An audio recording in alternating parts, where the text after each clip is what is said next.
mais au-delà des clivages traditionnels, là, c'est la métapolitique, si je puis dire, hein, nous ne sommes pas partisans. Donc ça, c'est un sujet qui concerne tout le monde, surtout ceux qui ont des enfants. Et on sait très bien, enfin, les classes dirigeantes savent très bien que s'ils veulent dissoudre un peuple, eh bien, on commence par corrompre la jeunesse. Exact. Donc là, on est dans le sujet, vous voyez, outre les aspects éducatifs, mais justement, l'éducation, c'est la base. Voilà, donc merci à Marion Sigaud de venir, de sa Bourgogne. J'hésite à présenter Marion parce que je vais peut-être faire des... Je corrigerai s'il y a des bêtises. Voilà. Je corrigerai. Donc, mais pour faire court, Marion a un parcours un peu atypique parce qu'elle a exploré des chemins de traverse. C'est-à-dire ça a été une militante de gauche, voire d'extrême gauche, trotskiste, enfin tout ce qui est... Tout. Et puis c'est à partir du moment où elle s'est penchée sur l'histoire de façon un peu sérieuse, en allant aux sources, que, eh bien, il y a comme une mutation, les yeux peut-être se sont ouverts, ou l'intelligence, et elle est venue à des choses plus réalistes, plus proches de la réalité, surtout. Voilà. Donc, dénoncer la sexualisation des enfants dans nos sociétés occidentales, c'est un de vos combats, il me semble. Ça fait 30 ans que ça dure. Plus de 30 ans, 33 ans maintenant. 30 ans que vous vous penchez sur la question. Que je me bats pour faire savoir, oui. Et que vous explorez tout ce monde-là. Voilà. Donc merci à Marion. Alors, la soirée se déroule de façon assez classique, c'est-à-dire Mme Sigaud va exposer son propos, simplement. Il y aura quelques diapos après, une dizaine à peine de diapos. Alors, c'est moi qui les ai préparés, donc j'ai fait ça assez vite, ils ne sont pas très élaborés, mais ce n'est pas pour faire ombrage, justement, c'est pour appuyer le propos de Marion et l'illustrer, bon, en complément. Voilà. Après, vous aurez un moment pour poser des questions, ou peut-être témoigner de ce que vous avez connu dans ce domaine, par vous, par vos enfants. Voilà, questions-réponses. Et puis un moment pour les dédicaces, bien sûr, vente de livres au fond, autour d'un verre d'amitié citoyenne. Voilà. Donc, merci. Je crois qu'on peut commencer. Hein. Alors, allons-y. Allons-y. Bravo. Merci. Merci de votre accueil. Merci de votre accueil. Merci de m'inviter. Merci. On me dit toujours que j'ai beaucoup de mérite de me déplacer, mais vous aussi, vous en avez de vous déplacer. Qu'est-ce que je suis, moi, là-dedans, hein? Vous me faites beaucoup d'honneur. Voilà. Je vais vous raconter qu'en Amérique, aux États-Unis, en 2022, à l'université de Bloomington, en Indiana, a été inaugurée la statue d'un héros local mort 75 ans plus tôt, le docteur Kinsey, à ne pas confondre avec McKinsey, qui n'a rien à voir. L'université était très fière de son héros, dont le travail a eu et avait encore un impact mondial. Sa réputation d'excellence et de pertinence des études renforce la réputation de notre université, a déclaré Pamela Whitten, la présidente, lors de la cérémonie d'inauguration. Il nous a laissé l'héritage extraordinaire de sa curiosité scientifique sans fin, de ses engagements inébranlables envers la liberté académique, déclara à son tour Justin Garcia, le directeur exécutif de l'Institut. Ce n'est pas toutes les universités qui ont le loisir d'avoir parmi ses précédents collaborateurs une personne à la réputation mondiale. À 1 millier de kilomètres de là repose Judith Reisman, née 40 ans après Kinsey, en 1935, et morte en 2021. Judith était petite fille d'émigrés juifs polonais, fille de 2 natifs américains. Elle se dressera jusqu'à son dernier souffle contre l'œuvre du héros de Bloomington. Judith, heureuse autant qu'on pouvait l'être, mariée à un universitaire et maman de 4 filles, composait et chantait des chansons pour la télévision, pour les enfants, pour la télévision. En 1966, elle a appris que sa fille aînée, Jenny, qui dépérissait, avait en fait été violée de façon répétitive par le voisin du dessus. Ils avaient respectivement 11 et 13 ans. Judith a découvert ce qui la suffoqua d'indignation, que ce qu'elle considérait comme insoutenable pouvait être considéré comme normal. Les enfants sont sexuels dès la naissance, lui dit-on. Elle téléphona, quand elle apprit que sa fille avait été violée, à une vieille tante, enfin une vieille tante, elle avait 35 ans, une tante pour en avoir 20 de plus, 20-25 de plus. Sa tante habitait sur la côte ouest des États-Unis et elle lui a dit textuellement « Mais ma petite Judith, ta fille l'a sûrement cherché, tu sais bien que les enfants sont sexuels dès la naissance. » Elle a poussé des hurlements en disant que sa fille jamais. Indignée, elle a téléphoné à une copine de collège qui habitait à 6000 km de là sur la côte est, qui lui a dit exactement la même chose. Elle dit « Qu'est-ce que c'est que ce monde de fou ?» Elle venait de découvrir le monde de la sexualisation des enfants, le monde selon Kinsey. Elle apprit que le vaurien violeur de sa fille était lecteur derrière son père des magazines Playboy, dont il y avait la pile sur la table de nuit paternelle. Et Playboy, sous couvert de sexualité libre, faisait la promotion du sexe des adultes avec les enfants. Judith Reisman leur a déclaré la guerre, elle a quitté la télévision, elle est retournée à l'université, passé un doctorat en communication. Pourquoi la communication? Parce que c'était pour elle le moyen d'atteindre la presse du sexe, avec une compétence qui soit susceptible d'être reconnue. Là, elle a découvert les ravages que cause sur les jeunes l'explosion d'images et de stimuli sexuels permanents. Permanents. Les jeunes, et je vous parle des années 60, les jeunes sont en permanence agressés par des images sexuelles explicites. En 1977, devenue docteure en communication, elle a rejoint un symposium international sur l'amour et l'attraction qui se tenait au Pays de Galles. Elle y a découvert la collusion entre les universitaires les plus reconnus et la presse du sexe qui finançait leurs recherches. Sa dénonciation, elle est allée à ce colloque et elle avait présenté une intervention pour laquelle elle avait été invitée puisqu'elle avait un doctorat. Donc elle dénonçait la pédophilie de plus en plus explicite des magazines et elle a fait un flop. Tout l'aréopage qui s'était déplacé du monde entier au Pays de Galles trouvait ça normal. Elle voulait dénoncer quelque chose que tout le monde disait normal. En fait, qu'est-ce qu'elle a découvert à ce moment-là? La trahison des élites. Elle a compris que le monde universitaire, qui cherchait sans arrêt des financements, en trouvait auprès de la presse du sexe, et la presse du sexe, qui cherchait en permanence une crédibilité, était soutenue par les universitaires. Donc, il y a une collusion criminelle entre le monde universitaire et la presse pornographique. Du sexe, il n'y a qu'à dire pornographique, il n'y a qu'à dire presse du sexe. C'est à l'issue de ce colloque que quelqu'un est venu la voir en disant « Madame Reisman, j'ai été absolument d'accord avec le moindre mot que vous avez dit dans votre intervention, mais il semble que vous ignoriez quelque chose. Vous ne connaissez pas le docteur Kinsey, n'est-ce pas ?» Elle a dit « Non, je ne vois pas qui c'est. » Alors elle m'a dit « Allez-y. » Elle lui a dit « Allez-y, étudiez, vous comprendrez ce que c'est. » C'est là qu'elle va découvrir qui a prétendu que sa petite fille Jenny avait pu aimer se faire chevaucher par un vaurien. Un monde de vices et de prédation au cœur du milieu universitaire se référait à Alfred Kinsey, le fameux héros de Bloomington. En 1981, Judith est partie vivre en Israël, rejoindre ses 3 filles. Son aînée était morte. Elle a eu 4 enfants, 4 filles, de Arnold Reisman. Et sa fille aînée, Jenny, n'a pas passé les 25 ans. Alors j'ai bien connu Judith, j'ai pas osé lui demander de quoi était morte sa fille, donc je ne le saurais pas. Je pense qu'elle ne s'est pas suicidée, je pense qu'elle s'est éteinte. Je ne sais pas ce qu'elle a eu. J'ai entendu vaguement un jour Judith dire rupture d'anévrisme, je ne sais même pas ce que ça veut dire parce que j'y connais rien, mais bon, peu importe. Sa fille aînée est morte, son mari, ils avaient divorcé, elle avait divorcé d'Arnold, donc, et ses 3 filles s'étant mariées en Israël, elles sont parties vivre en Israël et elle les a rejointes en disant bon, ben, forte de mon doctorat, je vais pouvoir aller faire de la recherche à l'université. Vous savez, quand vous arrivez quelque part avec un doctorat, les portes s'ouvrent.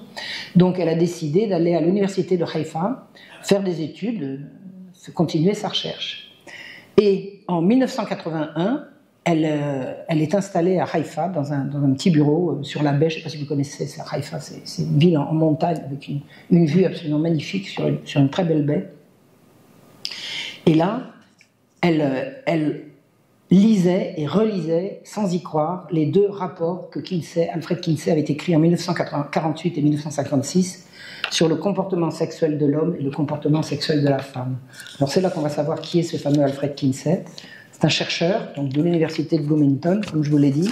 Il était à l'origine entomologiste, spécialiste des guêpes, et par un concours de circonstances qui sera assez compliqué de reconstituer, mais que Judith a fait, il a été approché par des gens qui lui ont proposé d'être le grand promoteur d'une révolution sexuelle mondiale. Et le gars, ça l'intéressait, il a dit d'accord. Donc il a écrit un premier livre qui s'appelle Le comportement sexuel de l'homme, dans lequel il raconte, avec une approche qu'il prétend scientifique, le véritable comportement des mâles américains, des hommes américains. Quand je dis les mâles, c'est pour que vous compreniez que ça s'oppose aux femmes.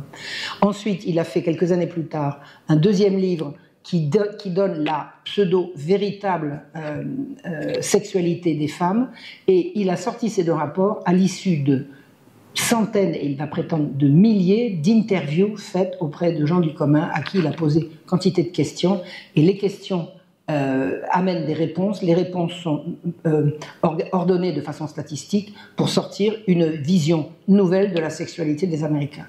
Voilà. Donc Kinsey est considéré comme le premier à avoir fait une approche scientifique de la sexualité des Américains. Alors, ces deux rapports ont totalement remis en question ce qu'on croyait savoir sur la vie sexuelle des Américains. Alors, l'Amérique de ces années-là, c'est une Amérique qui n'est pas seulement pudique, elle est également pudibonde. On ne dit pas de gros mots. Vous savez qu'on ne s'embrassait pas au cinéma. Un baiser au cinéma, c'était considéré comme... Ça tombait sous la censure. Fallait suggérer, fallait jamais montrer. Les rapports Kinsey ont montré aux Américains une vision d'eux-mêmes à laquelle ils ne s'attendaient absolument pas. Sur le nombre d'expériences avant le mariage, sur le vrai taux de fidélité, sur la réalité de l'avortement, surtout sur la réalité de l'homosexualité, il a tout bouleversé. Tout bouleversé. L'Amérique, ça en est retrouvé cul par-dessus tête. Et alors, la prétention des rapports Kinsey et de ceux qui ont soutenu Kinsey a été de dire qu'il a remplacé la morale par la science. C'est-à-dire qu'il dit, on avait jusqu'à Kinsey de la sexualité une vision uniquement en termes de bien et de mal, alors que maintenant nous allons vous montrer le vrai et le faux. Voilà. C'est-à-dire qu'on va apporter un regard scientifique sur la discipline, sur ce qui va devenir une discipline, parce qu'avant, le sexe n'était pas une discipline, c'est ce qui se faisait dans l'intimité des ménages et on n'en parlait pas en public.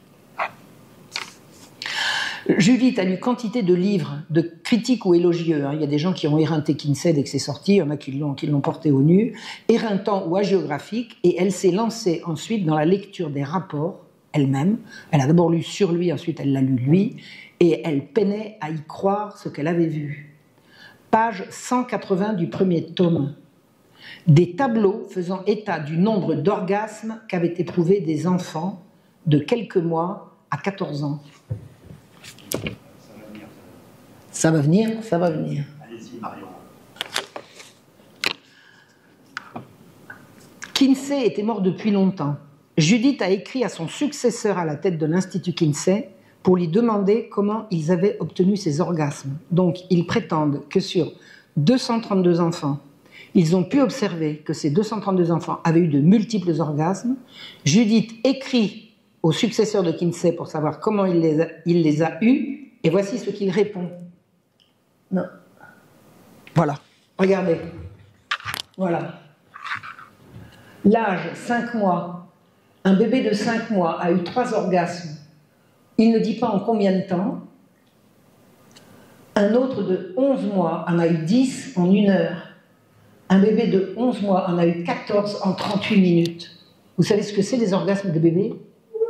Personne n'a jamais vu ça. Personne n'a jamais vu ça. Ce tableau, elle l'a lu, elle l'a relu, elle l'a relu, elle a dit je n'arrive pas à y croire.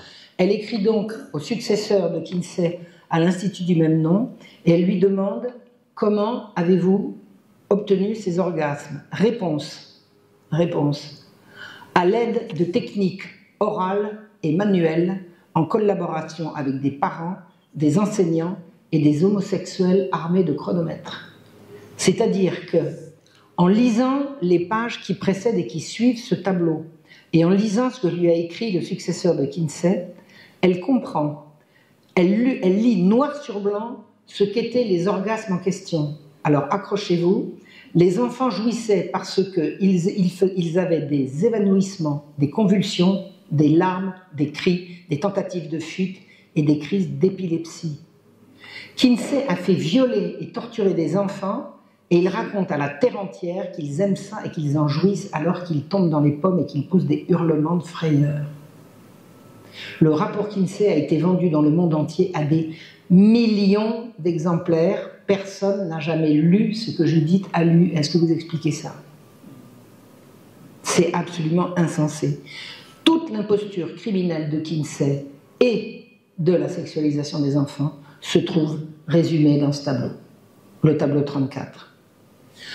La même année, elle a été conviée au 5e congrès international de sexologie qui devait se tenir à Jérusalem. Congrès international de sexologie. Tous les tous les sexologues connus, disons, du monde entier se sont retrouvés à Jérusalem. Il y avait bien évidemment les sexologues français, c'est évident, ils étaient tous là. Elle me l'a dit d'ailleurs, hein. Judith m'a dit, les Français étaient représentés, elle m'a dit évidemment, tu penses. Alors, devant le congrès, où elle est de nouveau invitée à présenter ses travaux, elle projette devant donc les sexologues du monde entier ce tableau et d'autres tableaux, et les commentaires de Kinsey, évanouissement, tentative de fuite, larmes, etc., etc. Et elle dénonce Kinsey comme un criminel pédosadique. Elle lance un appel à dénoncer ces horreurs et à se ressaisir.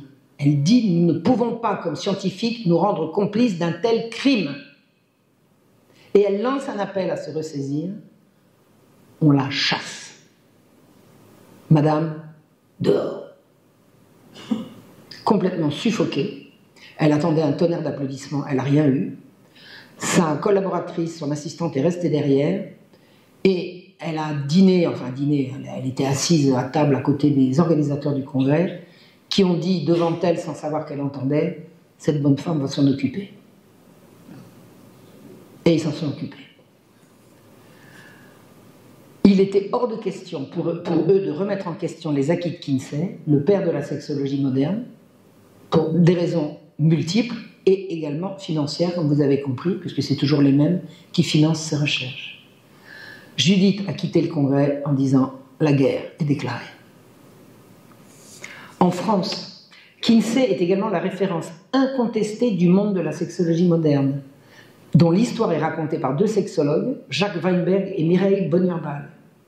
J'ai lu leur texte, qui fait une vingtaine de pages, mais pas des pages, pas des feuillets comme ça, c'est quelque chose d'assez touché quand même. Et ils font remonter l'histoire de la sexologie en France à 1937. Alors, bon, ce sont 2 sexologues, donc ils racontent leur discipline, on va considérer qu'ils sont compétents. Il n'y a pas de raison de remettre en cause leur compétence et leur autorité sur le sujet. Alors, il raconte qu'en 1918, la France était sortie exsangue de la guerre de 14. Elle avait perdu 1,5 million de jeunes hommes à la guerre, auxquels il fallait ajouter les gueules cassées. Vous savez ce que c'est que les gueules cassées? Ce sont ces malheureux soldats qui sont revenus sans visage de la guerre, immariables, absolument inregardables, des malheureux garçons qui avaient là. C'est épouvantable, épouvantable.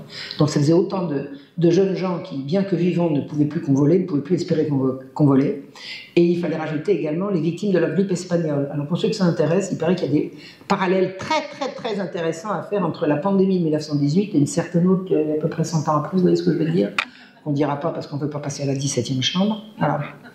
Donc, alors que la France a perdu ces jeunes gens, la natalité ne redémarre pas. On imagine qu'après la guerre, les gens vont faire des bébés. Ben non, ils n'en faisaient pas. L'avortement étant interdit, personne ne peut faire de statistiques. Voilà. Donc, on sait simplement que les couples qui se sont retrouvés ne font pas de bébés, et on sait que l'avortement se pratique. Enfin, on le devine. Alors,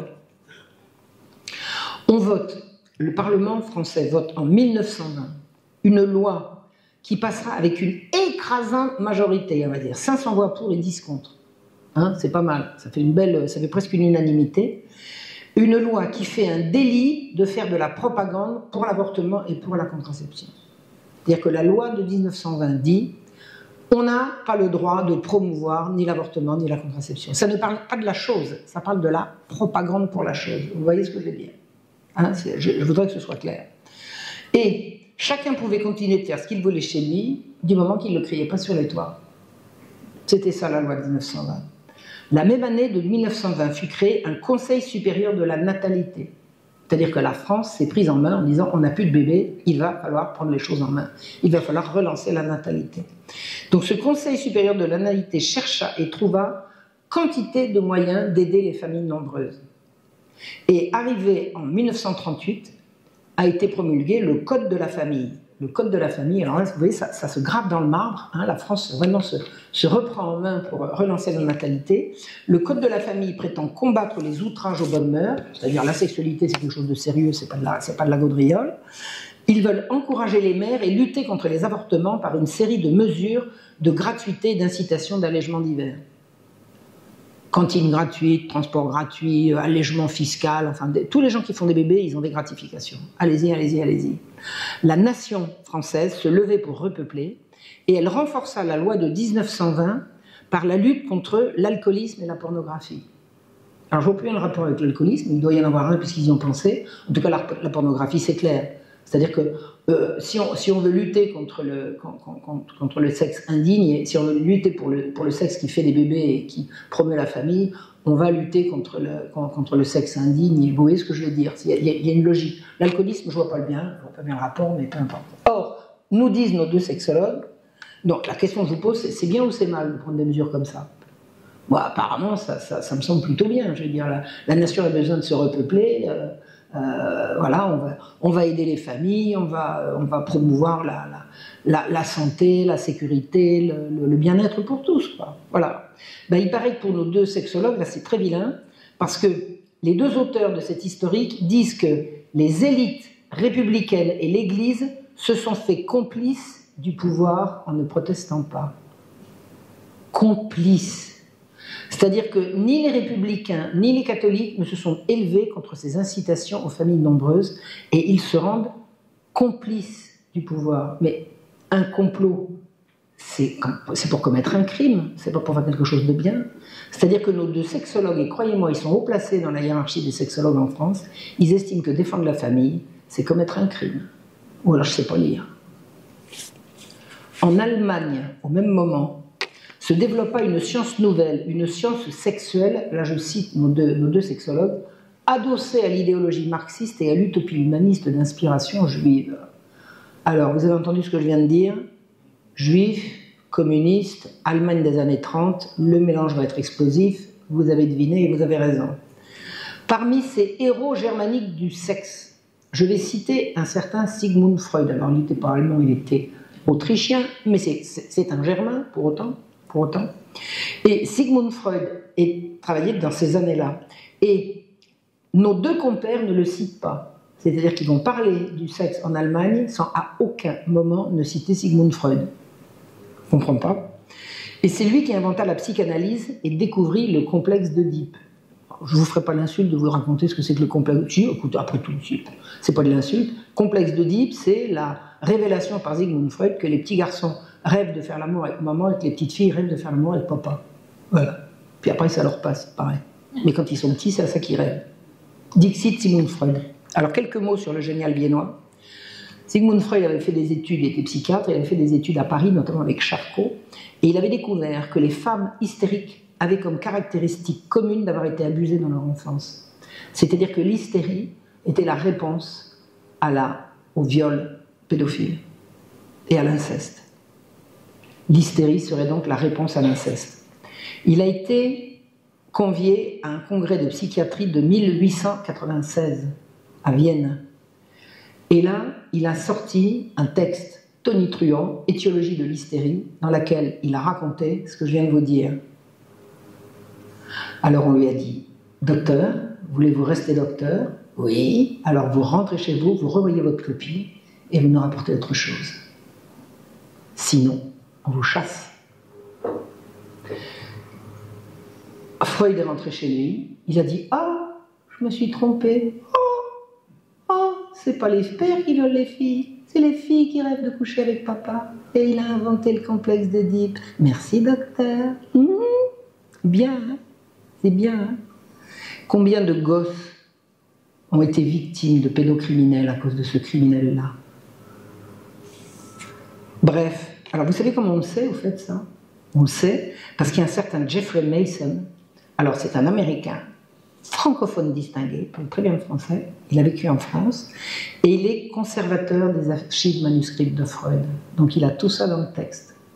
Le livre qu'il a écrit sur la... je ne sais plus comment il s'appelle, un livre, Jeffrey Mason, Freud, vous avez trouvé ça, a fait un flop en librairie en France, alors qu'il circule dans le monde entier. En France, on ne veut pas que les gens sachent que Freud a triché pour faire passer les pères incestueux pour les cibles de la perversité de leur gamine. Ah.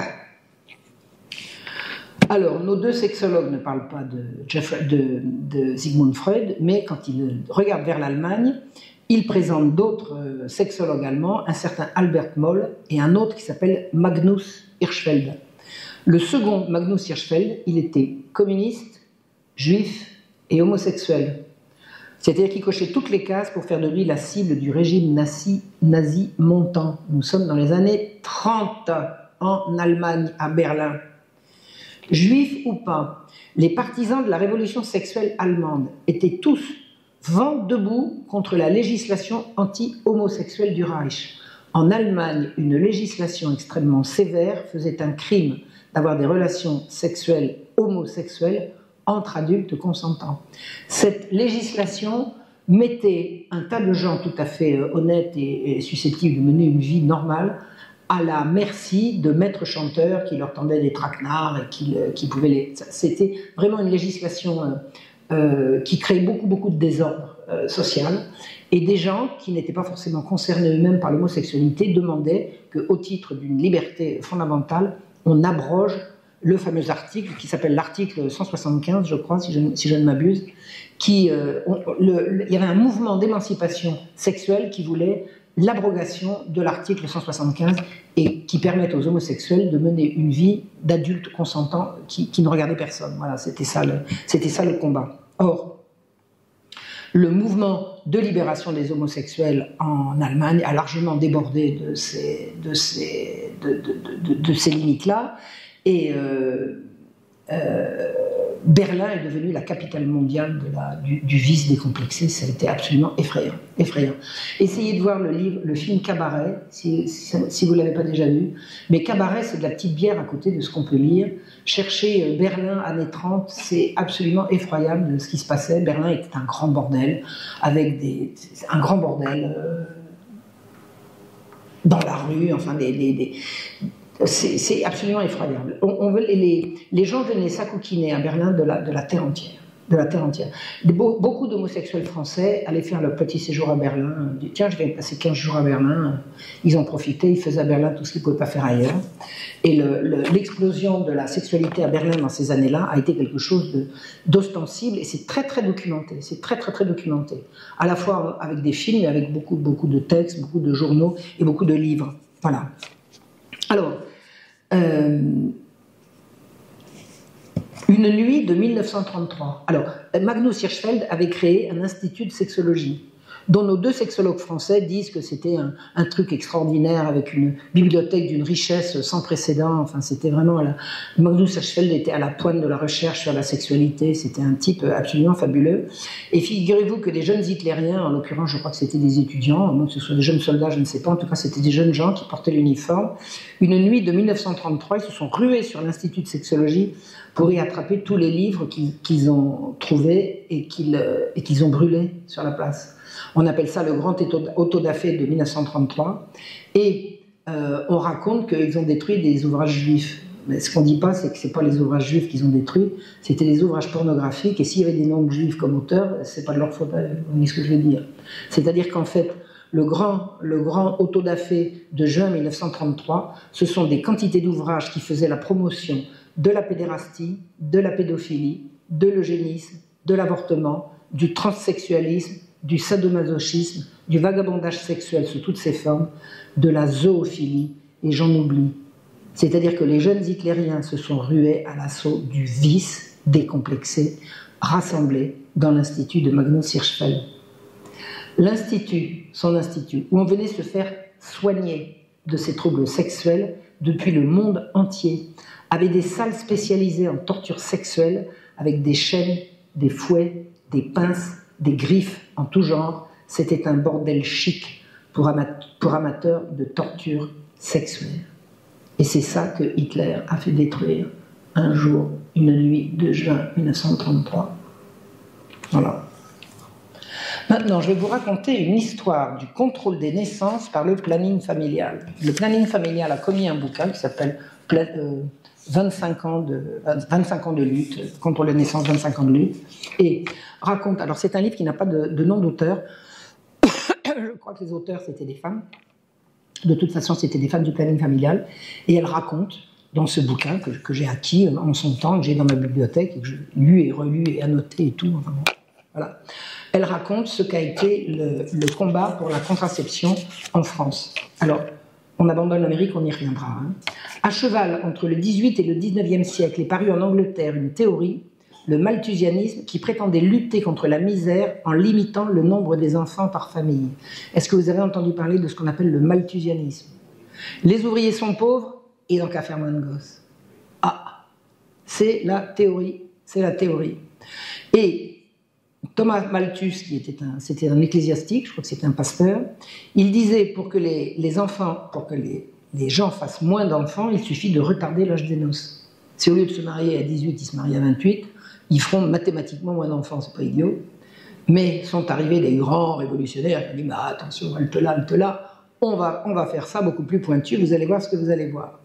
En France, la gauche et les syndicats se sont emparés du sujet et ont commencé à faire campagne pour que les familles limitent leurs enfants à leurs ressources. Vous avez compris ce que ça veut dire?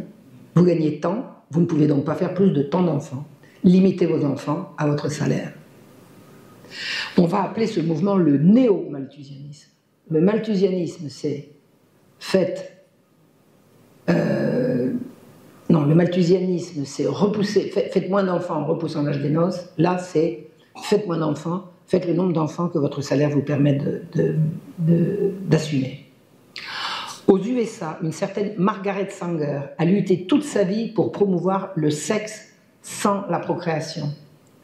Elle a créé en 1919 le Planned Parenthood, qui deviendra en France le planning familial. Je n'ai pas compris pourquoi on a dit planning familial et pas planification familiale. Il a fallu garder un nom anglais. Planification, ça dit bien ce que ça dit, hein, je ne sais pas pourquoi, bref. Et le programme de Planned Parenthood, c'est l'eugénisme et la réduction de la population. La réduction de la population, ça s'appelle la dépopulation. Ce n'est pas le ralentissement ou l'arrêt de l'augmentation, c'est la réduction de la population. Ces gens-là veulent que les humains soient moins nombreux sur Terre. Et leur programme consiste à réduire la population. Le programme consiste également à éliminer les inaptes. Et pour Margaret Sanger, tout ce qui est bronzé, c'est inapte. Elle détestait ce qu'elle appelait les nègres complètement sous-développés. Elle voulait éliminer les nègres. Alors elle a lancé des plans de contrôle des naissances dans les familles les plus pauvres, en faisant former des pasteurs noirs pour que ça passe crème. Elle n'a pas envoyé des blancs pour dire aux noirs de ne pas se reproduire. Donc il suffisait de prendre un ou deux pasteurs qu'on avait bien travaillé au corps. Et elle a lancé ces campagnes pour enjoindre les noirs d'arrêter de se reproduire. Et alors, elle a inventé le sexe sans bébé par tous les moyens. C'est-à-dire que pour elle, le sexe était bien, c'était bon, ça n'avait rien à voir avec la procréation, les bébés on n'en a rien à faire, on n'en a pas besoin, donc elle va chercher et trouver tous les moyens d'avoir une activité sexuelle très active. C'était une très belle femme, elle avait beaucoup l'amour, elle avait beaucoup d'amants et de maris, et elle a fait la promotion du sexe sans bébé, qui va devenir bientôt le bébé sans sexe. Alors, elle a inventé également une notion de permis de parentalité. Pour Margaret Sanger, il n'y a aucune raison de faire des enfants sous prétexte qu'on en a envie et qu'on en a les moyens. Donc, dans son programme, pas plus de 2 enfants par couple, avec permission. Sans permission, 0. d'accord? Et à 2 enfants par couple, vous ne reproduisez pas une population. 2 enfants par couple, si chaque couple ne fait que 2 enfants, mathématiquement, tout le monde ne se reproduit pas. Donc la population va s'effondrer. Donc c'était le but. Alors, elle a commencé à parler de birth control, c'est-à-dire contrôle des naissances.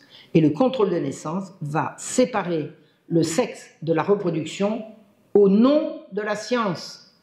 On la voit venir, la science, là. Nous sommes dans les années 20, 1920. Le mouvement est lancé. Il va réclamer l'avortement, l'éducation sexuelle à l'école et la contraception pour limiter les naissances. Et va s'insinuer l'idée que la libération des femmes est sous-tendue par ce discours. C'est-à-dire que les femmes vont se voir proposer de sortir du carcan de la maternité obligatoire. Oh, les femmes croyaient qu'elles étaient heureuses d'être mères. Pas du tout, c'est un carcan atroce. Voilà. Et on va commencer la propagande dans ce sens-là. Pendant la Seconde Guerre mondiale, le programme du maréchal Pétain, Travail, Famille, Patrie, s'oppose à ce discours. Le maréchal Pétain propose des allocations familiales pour tous. Il reprend les propositions du gouvernement Daladier, du plan de repopulation, et il fait promulguer des lois qui rendent le divorce plus difficile. Alors pour rendre le divorce plus difficile, je crois qu'il avait inventé qu'on ne pouvait pas prétendre divorcer à moins d'un certain seuil de vie commune obligatoire, si vous voulez. Vous êtes marié, vous ne voulez plus vous voir, ben vous allez quand même passer au moins 5 ans, enfin je dis 5 ans, parce que c'est peut-être ça, mais c'est peut-être autre chose. Mais l'idée, c'était que c'est pas parce qu'on ne s'entend pas qu'on ne va pas y arriver, donc mettre du plomb dans la tête aux jeunes couples, faites un effort, puis si vous voulez vraiment divorcer, bon, on reviendra. Mais arrêtez de faire du divorce un truc de coup de tête. Alors, il crée un délit d'abandon de famille. Je ne savais pas que ça n'existait pas avant. Abandon de famille, paf paf, monsieur, votre femme et vos enfants sont là, suivez-nous. Il invente la fête des mères, alors la fête des mères de familles nombreuses, puis après la fête des mères tout court. Et la mère, à son époque, est honorée, choyée, soutenue. La maman, la maman, la maman. Et je ne sais pas si vous voyez encore des publicités, on voit des anciens dessins de ces années-là, la maman est toujours radieuse, elle est pimpante, elle est fraîche, c'est la mère épanouie, quoi. C'est comme ça qu'on la représente. En 1947, la guerre est terminée, cette politique continue. Et tenez-vous bien, un ménage touche avec 2 enfants l'équivalent d'un salaire ouvrier en allocation. Vous avez 2 enfants, les allocations, vous faites comme si la femme travaillait. C'est une espèce de salaire maternel. Avec 3 enfants, vous touchez en allocation un salaire et demi. C'est pas de l'incitation à faire des enfants et à les élever, ça? C'est pas mal, hein? Voilà. En 1945, De Gaulle demande 12 millions de beaux bébés en 10 ans. Et hop, il va les avoir. Et moi, j'étais dessous. J'étais dedans. Moi, je suis né en 50. Voilà. Donc, faites des bébés, faites des bébés, faites des bébés. Mes parents, ils ont dit, bah ouais, bah d'accord. Bah d'accord. Alors, il y a eu, pour cette politique de repopulation, une alliance objective entre la gauche et la droite, entre les républicains et les catholiques. Tout le monde est d'accord avec ça. Vive les mamans, vive les familles nombreuses, vive les papas, vive les beaux enfants, vive les écoles qui grandissent, les gosses partout, partout, partout. La France est radieuse, elle est heureuse, et tout le monde est d'accord, que ce soit les communistes qui vendent l'humain sur les marchés le dimanche matin ou les catholiques qui sortent de la messe. Toc, unanimité, vive la France et vive ses bébés, et vive les mamans. La mère au foyer est une héroïne,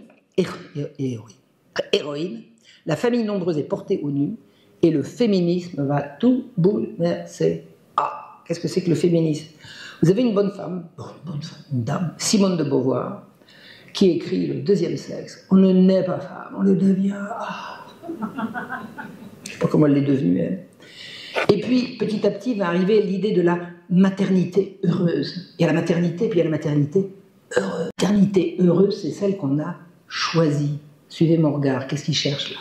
La limitation. Ils veulent la contraception. Dont les familles se passent très bien depuis des générations, elles s'en sont toujours passées. Les francs-maçons vont lancer une jeune femme catholique, Marie-Andrée Lagroix Veil-Allais, une délicieuse, vraiment pimpante jeune médecin, une fille radieuse. Elle avait épousé son professeur de médecine qui avait, je crois, 35 ans de plus qu'elle. Il lui a fait des enfants. Elle lui est restée fidèle. Elle était catholique, il était juif. Ça a marché comme ça jusqu'à la mort. Bref. Mais lui, il était franc-maçon de chez franc-maçon. Et il la promeut, elle veut absolument lutter contre l'avortement. Et elle dit, si les femmes ont accès à l'information sur la contraception, elles pourront maîtriser leur nombre de grossesses et on évitera les avortements. C'est-à-dire que le mouvement qui veut lancer la planification familiale entend lutter contre l'avortement par le contrôle des naissances. C'est une motivation catholique à l'origine, hein, la concernant elle, hein, je ne parle pas des autres, hein, la concernant elle. Donc, ce qu'elle dit, c'est qu'il faut abroger la loi de 1920, source de tous les maux, parce que la loi de 1920, en interdisant la propagande contraceptive, interdit de facto l'information. Donc, les femmes qui ont des grossesses non désirées, ce sont des femmes qui sont victimes d'un truc qui ne veut pas les entendre. Et elle dit, abrogeons la loi de 1920 et permettons une authentique information sur le contrôle des naissances. Le contrôle des naissances, ça n'a pas les allures d'une gigantesque orgie nationale. Hein. C'est que chaque ménage sache ce qu'il faut faire pour... voilà. Je ne sais pas comment ils faisaient avant, ils se débrouillaient très bien, mais enfin bon, à partir de ces années-là, on commence à s'en mêler et le législateur commence à rentrer dans les alcôves. Alors, est lancée à cette époque-là, alors, cette époque-là, c'est le début des années 50, une campagne médiatique hors norme qui concerne un jeune ménage qu'on appelait les époux BAC, B-A-C. C'était un jeune couple ouvrier de 24 ans qui a été condamné pour infanticide à 7 ans de prison. 7 ans de prison. Elle était enceinte de son 5e, je crois.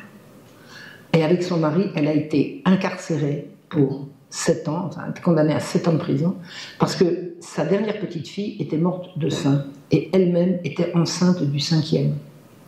C'est-à-dire que la presse s'est emparée du sujet, on a fait venir Marie-André Lagroix au tribunal pour qu'elle fasse le procès de la loi de 1920 et d'expliquer que si cette malheureuse famille avait connu la contraception, gna gna gna gna. Vous savez, ils ont fait de ce drame familial l'histoire que si elle avait eu moins d'enfants, le drame ne serait pas arrivé. Alors, comme dirait l'autre, si ma tante en avait, vous voyez ce que je veux dire, si la petite fille n'était pas née, elle ne serait pas morte. Donc, ça n'a pas de sens. Mais ça a été une campagne médiatique consistant à dire si la petite fille est morte d'inanition, c'est parce que sa mère s'en occupait pas, elle s'en occupait mal. Si elle s'en occupait mal, c'est qu'elle était enceinte du 5e, qu'elle était débordée. Tout ça, c'est les familles trop nombreuses. Il faut absolument limiter les naissances. Vous voyez, ils se sont servis d'un fait divers dramatique pour relancer leur campagne. Or, le procès qui a condamné ce jeune couple à 7 ans de prison a été cassé pour vice de forme et il y a eu une cassation. Donc, enfin, cassation, voilà. Il y a eu une cassation pour vice de forme, je me répète, et les deux époux sont sortis libres du tribunal au 2e procès avec un battage médiatique absolument énorme, énorme, énorme, énorme. Et le sujet du contrôle des naissances était lancé. Alors, moi je considère cette histoire des époux BAC comme, j'appelle ça un grand foutage de gueule en grand format, quoi. C'est-à-dire que je ne vois pas à quel titre on va condamner à 7 ans de réclusion un malheureux ménage qui vraiment, ils s'occupaient de leurs enfants. Le père, il faisait des heures supplémentaires non pas pour aller boire au bistrot, mais pour élever sa famille. Elle était complètement débordée, mais elle passait son temps à essayer de demander de l'aide parce qu'elle était handicapée du bras droit et elle voyait que sa petite fille, celle qui est morte, elle commençait à développer le même handicap, donc elle cherchait de l'aide partout. 7 ans de réclusion, c'est comme s'ils avaient délibérément assassiné leur gamin, c'est une honte. En plus de ça, vous faites comment un procès en cassation, vous ? Essayez de faire casser un procès. Qui c'est qui leur a expliqué? C'était des gens très très simples. Lui, il était ouvrier métallo. Elle s'occupait de son foyer, de sa maison et de ses enfants. Elle savait comment on fait un procès en cassation, comment on paye un avocat, comment on en trouve un. Vous sauriez faire un procès en cassation, vous? Moi non. Moi non.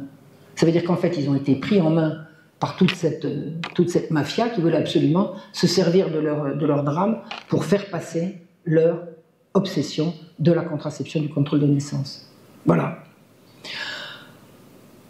Les francs-maçons sont à la manœuvre, de bout en bout. De bout en bout.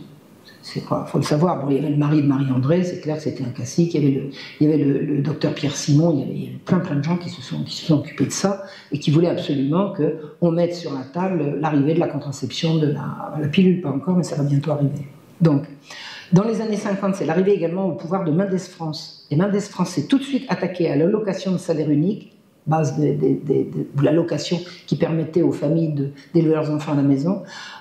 Et il commence à inciter les femmes à travailler. C'est-à-dire que l'allocation de salaire unique, il cesse de l'indexer sur le coût du travail, sur le coût de la vie. Donc, inexorablement, il baisse. Donc, la première chose que fait Mendes France en arrivant, c'est de commencer à réduire les aides aux familles. Et lui, qu'est-ce qu'il dit, Mendes France? Il dit, le patronat manque de bras. On a besoin de mettre des gens à l'usine. Allez, les femmes, au boulot. Les mères, au boulot. Lâchez vos gosses, on a besoin de vous à l'usine. Et c'est dans ces années-là qu'on va inciter les femmes à aller travailler. Parce qu'elles ne travaillaient pas à la maison, peut-être. Une femme, ça ne travaille pas à la maison. Vous foutez rien, vous? Foutez rien, vous? Qu'est-ce que vous faites? Ah, moi, ma femme, elle ne fait rien. Ah bon? Ben, écoutez, je vais vous dire, ma mère, elle était à la maison toute la journée, mais elle en faisait long. Elle en faisait long. Elle était maîtresse de maison, d'accord? Alors, au boulot, les femmes. Au boulot, les femmes. La population est rétrograde parce qu'elle ne veut pas en entendre parler, eh ben on va la changer. C'est les Français, ils sont bêtes. On leur dit, les femmes au boulot, ils disent, non, maman à la maison, mais non, vous êtes bêtes, on va vous changer tout ça.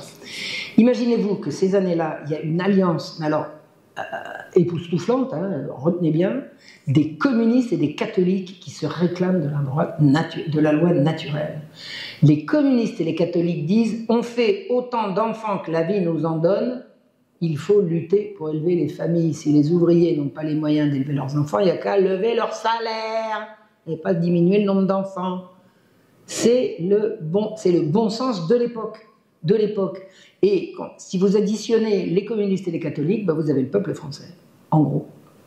Au niveau de la population de base. Alors, le patronat manque de bras. Les femmes seront les immigrés de l'intérieur. Et c'est là que les femmes ont commencé à aller faire du tri dans les bureaux de poste, à aller travailler dans des usines. Mon père était expert comptable, il avait visité un jour une usine où il avait une expertise à faire. Il avait traversé une usine du Nord, je crois que c'était une filature. Il est rentré, j'ai jamais vu mon père dans un état de tristesse comme je l'ai vu à ce moment-là. Il m'a dit, j'ai vu des femmes enchaînées à leur métier, avec une courroie qui les tirait en arrière au moment où la presse redescendait pour pas qu'elle se fasse couper les mains. Il dit, elle passait des journées de 10 heures comme ça, toute la journée. C'est pas beau la libération des femmes? C'est beau, hein? C'est beau. Ça s'appelle la libération des femmes. On les a libérées du carcan. Oh Dieu, du travail à la maison, et tout ça, et tout ça. Voilà. Donc, vous avez, à cette époque-là, deux notions irréconciliables. Vous avez les communistes, avec Maurice Thorez et Jeannette Vermersch, qui sont vent debout contre le néo-malthusianisme. Ils sont raccord avec les catholiques. Et comme le peuple n'est pas d'accord, on va changer le peuple à l'aide des médias. Ah là là, et c'est là que ça va commencer. Les années 50, la recherche américaine se polarise sur la contraception orale. La pilule. Margaret Sanger pousse absolument. Il faut un truc qui puisse comme ça. Allez. Elle, son obsession, c'est faire l'amour sans faire de bébé.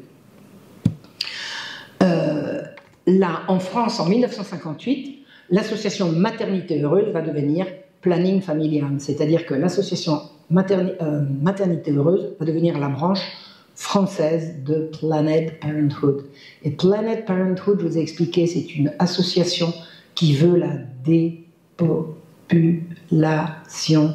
Ce que veut le planning familial, c'est pas la liberté des femmes, c'est la réduction de la population. Voilà. C'est une association eugéniste. Et quand on se dit planification familiale, on devrait comprendre que ça implique de faire des enfants, parce qu'il n'y a pas de famille sans enfants. Or, c'est une association dont le simple nom est mensonger. On ne planifie pas les familles par la dépopulation. C'est clair. La télévision s'y met, elle organise des faux débats entre comparses pour vanter le contrôle des naissances. Alors vous savez, on prend un plateau, monsieur machin, monsieur Tartampion, mademoiselle Trucmuche, etc. Et puis oui, oui, mais non, on n'est pas d'accord. Et puis en grattant un petit peu, on apprend qu'ils sont dans la même loge ou qu'ils sont dans la même association. Ils font semblant, ils font des faux débats pour apporter des arguments et les Français regardent ça en disant, alors ils entendent parler de sexe, les gens sont au début très choqués, puis après ils disent, bon bah c'est comme ça, à partir de maintenant c'est comme ça. Et petit à petit, le changement des mœurs se fait. Alors, l'Amérique débarque avec le discours féministe américain. Ça, moi, je m'en souviens du discours féministe américain, c'était autour de 68. Des féministes qui arrivent et qui dénoncent, écoutez bien, le camp de concentration confortable des femmes assignées à résidence dans des tâches subalternes et dégradantes. Alors, camp de concentration confortable, c'est déjà un oxymore, excusez-moi, mais qui dit camp de concentration, il y a très très peu de notions en rapport avec le confort. Mais écoutez ça bien.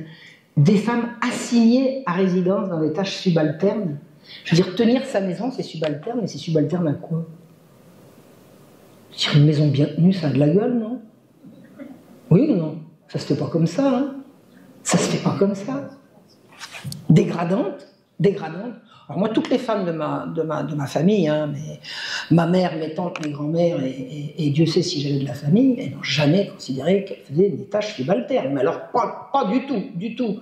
Et alors, en plus, souvent, dans les foyers de cette ancienne manière, c'était madame qui tenait le budget. Hein. Le mari, il arrivait, il mettait la paye sur la table, et puis c'est madame qui distribuait. Alors, tout pour aller au bistrot Torassa et ça, puis le reste, c'est moi. Hein. Le reste, c'est moi, c'est-à-dire pour l'école, pour le machin. La femme était gestionnelle, je dirais. Ma mère avait fait une école d'enseignement ménager, elle était professeure d'enseignement ménager. Elle n'a pas pratiqué parce qu'elle s'est occupée de son foyer, mais elle avait le diplôme pour faire de l'enseignement ménager. Les arts, on disait les arts ménagers. C'était vraiment... Alors elle faisait de la gestion, elle faisait de l'économie, elle faisait un peu de chimie, elle faisait de la diététique, etc. Une maîtresse de maison, c'est extraordinaire, le nombre de compétences, et puis elle se retrouvait avec des amis, elle organisait des cours de couture, il y en avait d'autres qui organisaient des cours de cuisine. Alors c'est quoi l'intérêt? L'intérêt, c'est de pouvoir coudre pour ses enfants, de ne pas se ruiner en vêtements. Les cours de cuisine, c'est également apprendre la diététique. Tu sais bien, on ne mélange pas ce produit-là avec celui-là, tu vas te faire des aigreurs d'estomac. Tout ça, c'est de l'art, c'est les arts ménagers. On a tourné ça en dérision en disant que c'est du camp de concentration et que c'est dégradant. Quelle horreur. Bon. Puis alors à longueur de journaux et d'émissions télévisées, quoi. Donc, qu'est-ce qu'on explique à ces femmes? Il faut que les mères aillent travailler. Mais si les mères vont travailler, qui va s'occuper des petits? Ah, l'État. On y est. Il met la main dessus. Voilà. Alors, petit à petit, on supprime les allocations. Et les femmes vont aller à l'usine. D'accord? Et bientôt, on va les payer à mettre leurs enfants à la crèche. Bien joué, non? Regardez.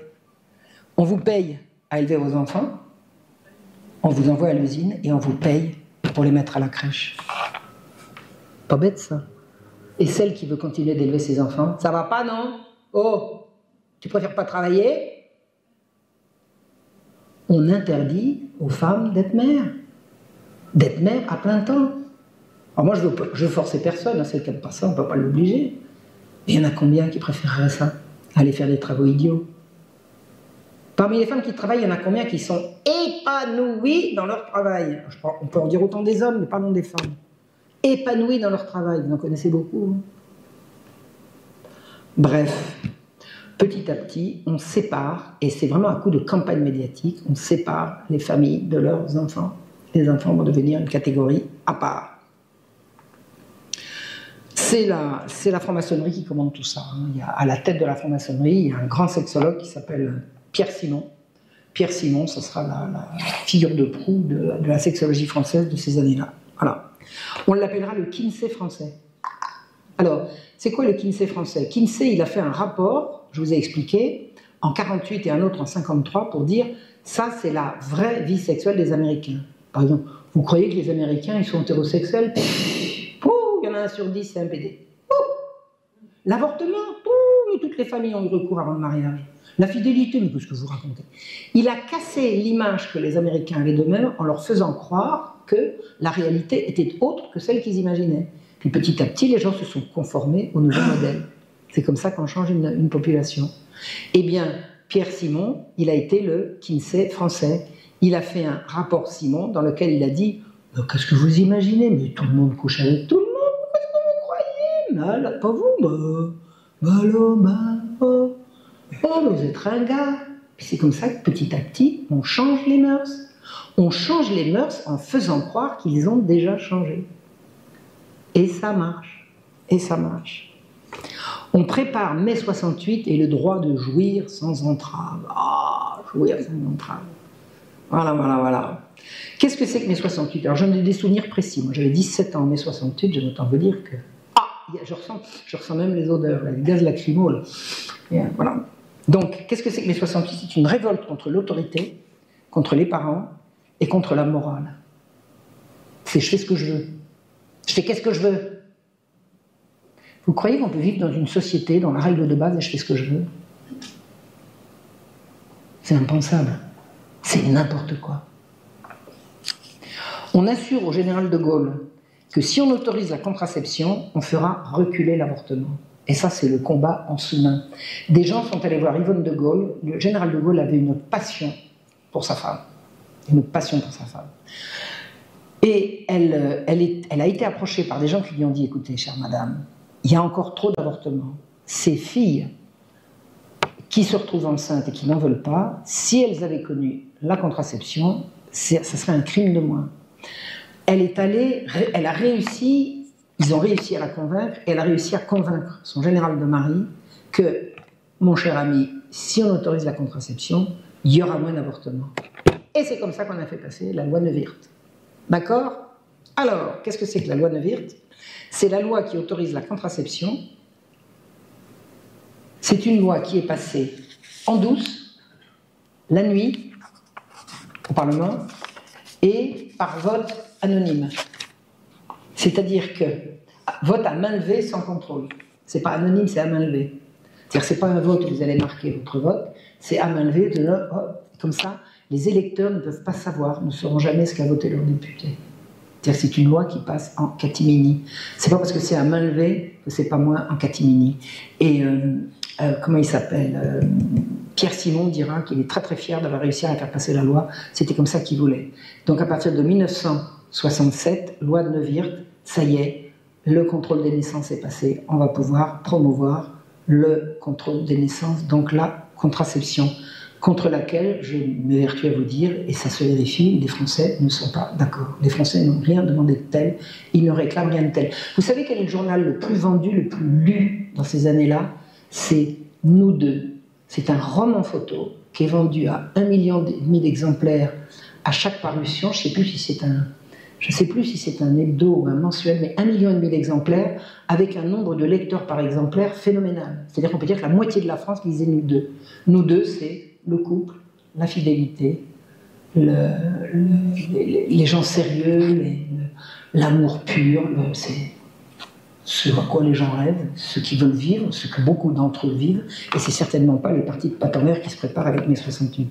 Alors, juste après mai 68, a été introduit le sexe à l'école. Alors, on est en combien? 26? 25? Vous croyez que c'est nouveau? Moi, je l'ai vu arriver le sexe à l'école, j'avais 18 ans. Mai 68, c'était en mai.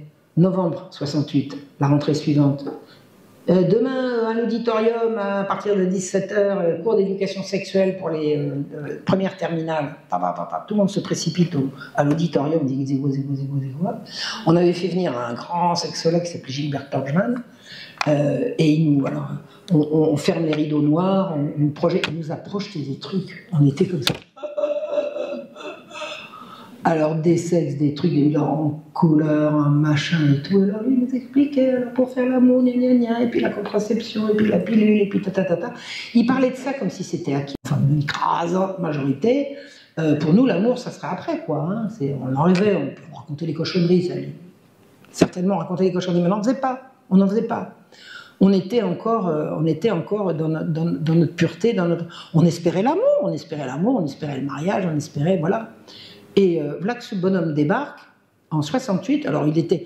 Pour que la directrice lui ait ouvert les portes de son lycée, il fallait que ça vienne du rectorat, elle n'aurait pas fait ça toute seule, hein, c'est clair et net.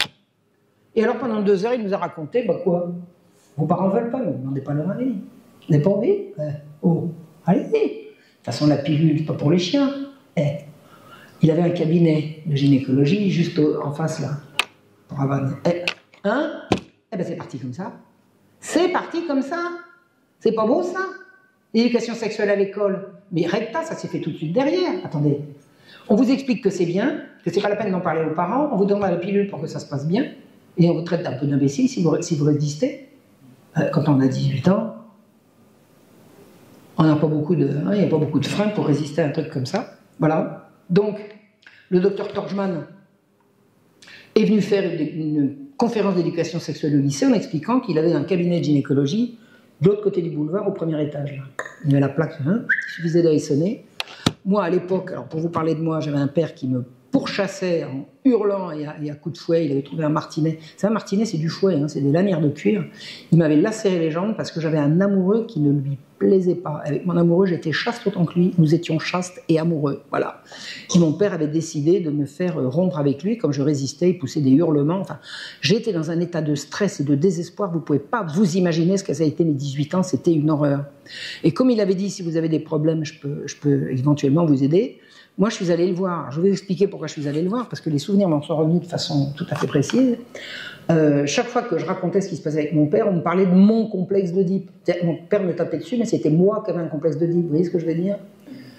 Et alors, comme il y avait une espèce d'insistance, et puis moi j'étais en philo, donc en philo, on nous avait raconté également le complexe d'Oedipe. Il n'y avait pas moyen que j'échappe à cette espèce de malédiction, que c'était de ma faute en fait. C'était de ma faute. Donc j'ai dit, je vais aller le voir. Qu'est-ce que vous croyez qu'il a fait? Il m'a sauté dessus.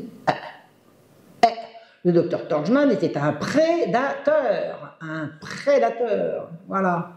Alors, ça ne se savait pas à l'époque, mais si on n'a pas su à l'époque, c'est parce qu'on n'a pas voulu m'entendre. Parce que j'aime autant vous dire que quand je suis sorti de son cabinet, j'ai pris la trompette et puis je suis allé raconter ça à tout le monde.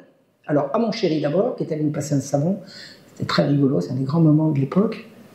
À ma mère, qui est allée raconter ça aux parents d'élèves. Je suis allé voir la directrice du lycée, qui m'a prise au sérieux. Je suis allé prévenir le planning familial, dont je connaissais le nom d'une dame du quartier qui appartenait. Donc, tout le monde a été prévenu que le docteur Torgman était un prédateur. Et c'est pas qu'il était prédateur avec Marion Sigaud, c'est que Marion Sigaud, quand elle est sortie de là, qu'elle a raconté ça aux copines, toutes les copines y sont passées. Et toutes n'ont pas eu le même réflexe que moi. Moi, je lui ai foutu une bourrade et puis je suis parti. Il y en a, ils y sont passés. Hein. Ah, il était tellement gentil. Il y en a qui me disent, je suis amoureuse. Bref, il essayait avec toutes. C'est-à-dire que ce mec, c'était un prédateur sexuel qui avait son cabinet en face du lycée où il venait faire des cours d'éducation sexuelle. Ça fait que ce qui est en train de se passer à l'école aujourd'hui, ça n'est que 50 ans plus tard. Hein. C'est la même chose. Qui est-ce qui s'occupe de ces trucs-là? Ce sont les gens que ça intéresse à titre personnel. C'est pas une vocation d'aller raconter le sexe à l'école, aux gosses. Pas une vocation. Vous voyez ce que je veux dire? Enfin bon, je pense que chacun est en mesure de comprendre la même chose que moi. Alors, la révolution sexuelle, elle a eu lieu à ce moment-là. Ça veut dire quoi? Le sexe, c'est fait pour s'amuser. On couche par distraction. C'est un loisir. Tu veux, je veux, en avant, marche. Pour voir, pour essayer, pourquoi pas. Les risques. Et la pilule, ça sert à quoi? Hein? Et ça y est, c'est parti. Les filles font la pilule et elles couchent à tort et à travers. Le couple, le mariage, les enfants, ça fait une génération de cinglés. Une génération de cinglés. Parce que vous croyez que dans notre fort intérieur, on voulait quoi? Nous, on voulait l'amour, on voulait le bonheur, on ne voulait pas ces conneries-là. 1969, c'est tout de suite derrière. Le 20 mars 1969, un certain Richard Day, recteur du département pédiatrique de l'université de Pittsburgh aux États-Unis, donne une conférence trimestrielle de son département dans un restaurant bien connu. Il a autour de lui 80 de ses collaborateurs, dont ses anciens étudiants. Il leur demande de ne pas prendre de notes ni d'enregistrement. Il leur dit, je vais vous dire des choses très importantes. Je vous demande d'ouvrir grand vos oreilles, mais de ne pas prendre de notes, ça pourrait se retourner contre moi. Et il dit, si je vous dis la vérité, c'est par confraternité, vous allez être choqués, accrochez vos ceintures. Un de ses ex-étudiants, qui s'appelle Lawrence Donegan, va rédiger le soir tout ce qu'il a entendu et mettra 20 ans à le rendre au public.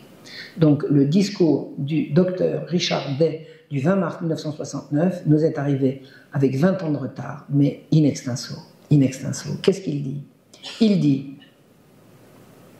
Il Il faut réduire la population mondiale. Il faut réduire la population mondiale. Les raisons qu'il donne à cette réduction sont « on est trop nombreux, on va être submergé par les déchets ». Je me souviens à l'époque, à cette époque-là, il y avait le journal qui s'appelait Harakiri Hebdo, avant Charlie Hebdo, Harakiri Hebdo. Il faisait sans arrêt des images où on nous montrait submergés par des tonnes de déchets. Il y avait des vagues de déchets, les poubelles nous envahissaient, les voitures cassées faisaient ils étaient obsédés par la submersion par les déchets. Et c'était le Planned Parenthood, ce plan du nouvel ordre mondial, qui était en cours d'élaboration et qui faisait passer ces idées-là. Alors il disait, il faut impérativement réduire drastiquement la population mondiale. Alors, ça sera le nouvel ordre mondial, c'est ce qu'on va appeler le nouvel ordre mondial.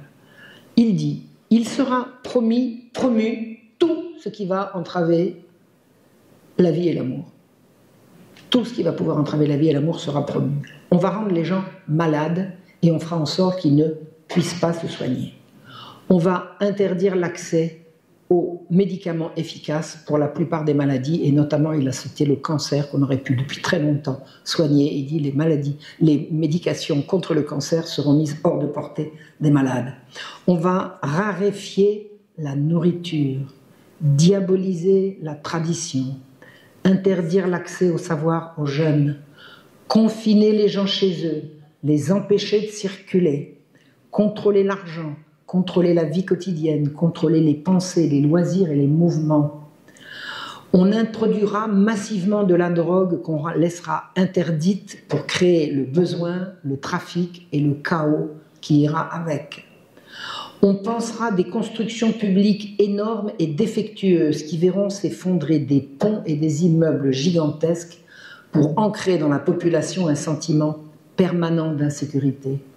Aux deux extrémités de la vie, on imposera le contrôle des naissances, l'avortement et l'euthanasie des vieux.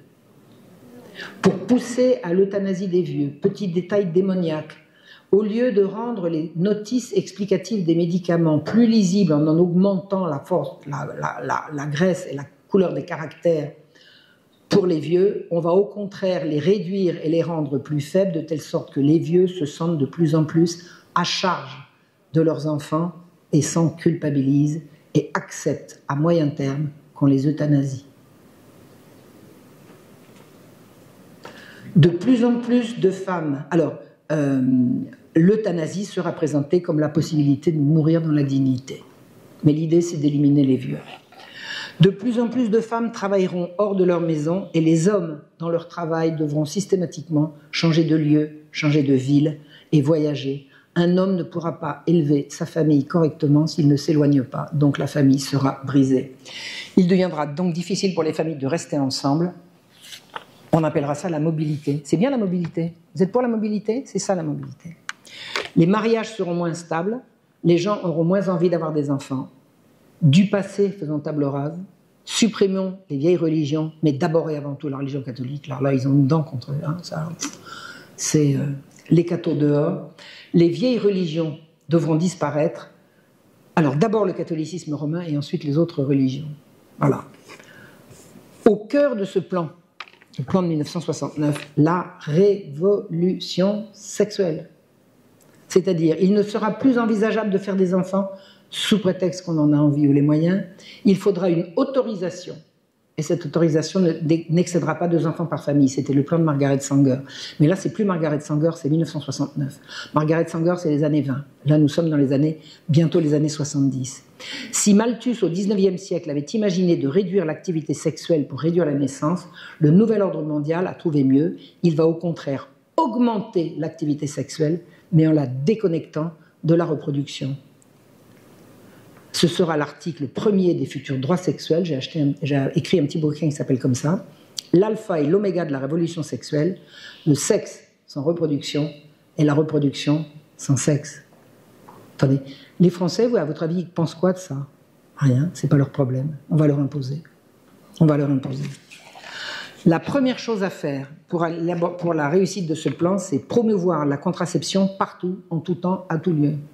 À la caisse, au supermarché. Vous savez, si c'est rentrer en pharmacie, ou alors direct à la caisse ou dans le métro, hein, il y avait des distributeurs, ça rend la chose tellement plus facile et tellement plus...